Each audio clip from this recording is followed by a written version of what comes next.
thrilled to get some time with you folks here today.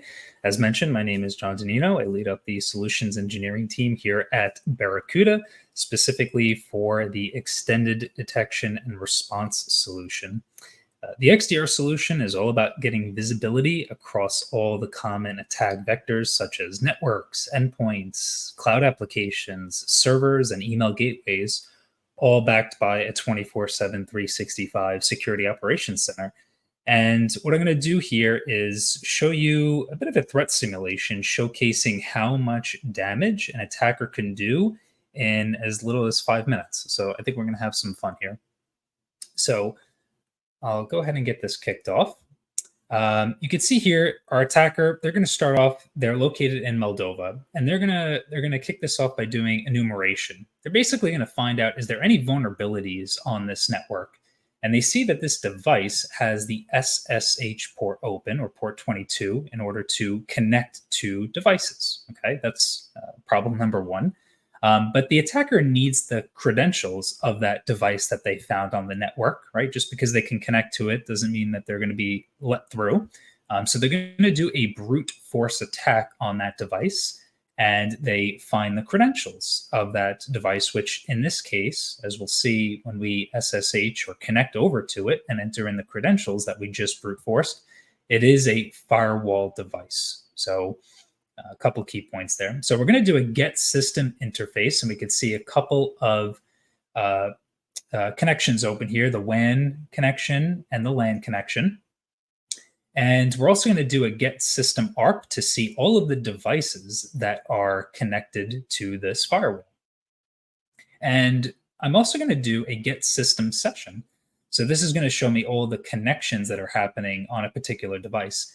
And this IP address here, as an attacker, it looks familiar to me. I've seen this before, and I'm going to double check, and I'm going to put it up in this IP lookup tool.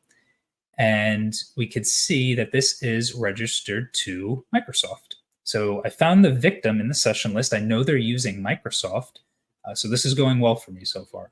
But I'm going to connect to the firewall again, and I put in this script. And this script is going to basically change a few key settings on that firewall. So you can see the IP address is set to triple or quad 0. So anything coming in from the internet is going to be forwarded to that .50 device, that victim that I found in the session list.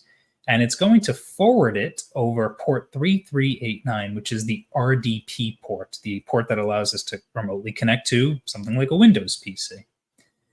So all this is set up for me as the attacker. RDP port forwarding is good to go. Again, just to confirm, yep, I'm the attacker. I'm located in Moldova.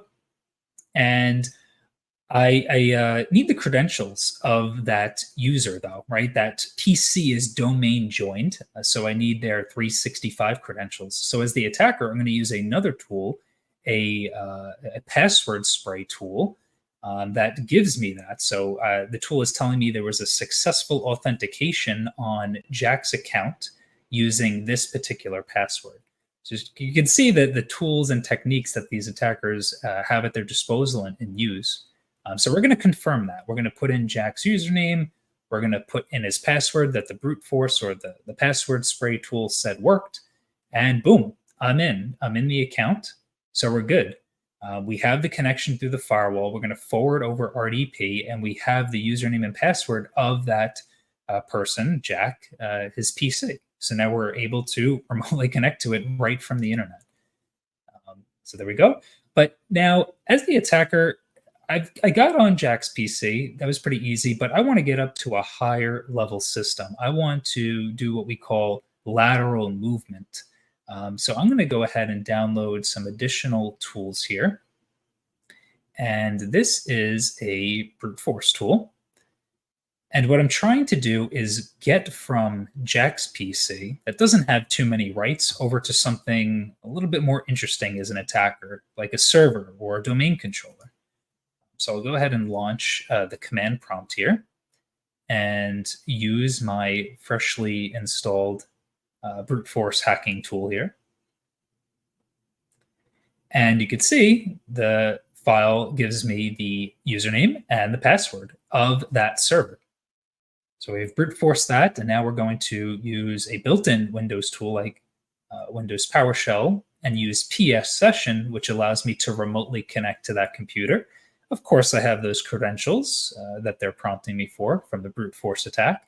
And then from there, attackers love to add new users, delete users, and just cause a bunch of havoc. So that's what we're doing here. I'm creating a new user called Hector Hacker.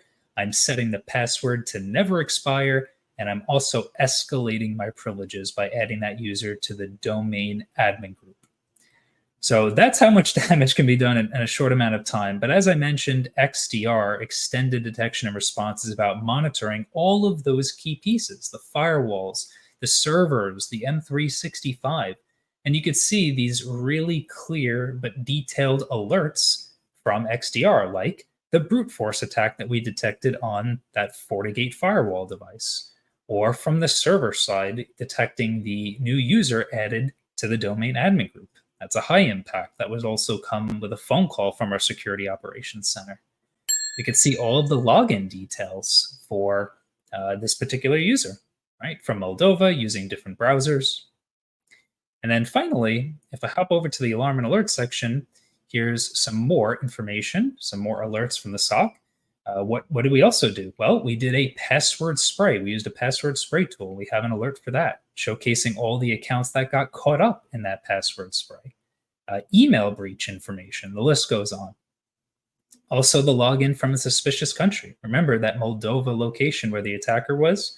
They logged into Jack's account from there. And then we also have that brute force login. And right here, whether it's done manually in the dashboard or through our SOAR platform, security orchestration, automation, and response, we are able to revoke the session and block the sign-in as we're showcasing here. So switching back to the view of the attacker that they were just logged in on that account, they are now logged out and can't proceed any further. So again, it's all about monitoring those key systems and providing that response, like being able to kick them out of the account.